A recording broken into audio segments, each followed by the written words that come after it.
Hello guys, you're welcome back to my channel, Naija News and Entertainment. I've got something interesting to share with you guys today.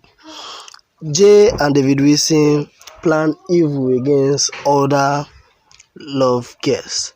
Jay and David Wilson are nothing but evil geniuses. Can you imagine how they are mapping up strategies to make sure that they get other couples out of the show? Jay and David Roksie were caught having a one-on-one section where they planned to get other housemates out.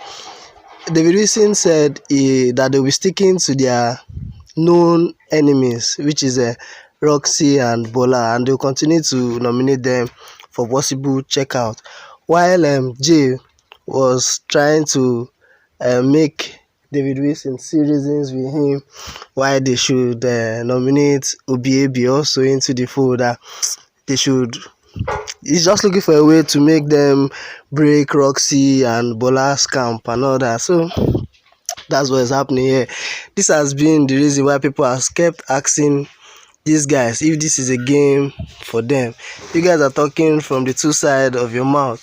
You're both planning and chasing others out of the house, and you're still talking about spending your time on building, instead of you talking about spending time on building your relationship. So the two of you want to up others for possible checkout, and you don't want to be up. Ultimate love viewers are smarter than what you guys are doing. Anyway, when you go up and come back, it might just all be a game after all. Okay guys, let's watch and see how their strategy is going to play out. So if you're new, don't forget to subscribe and also hit on the bell icon to get new notifications when a story drops.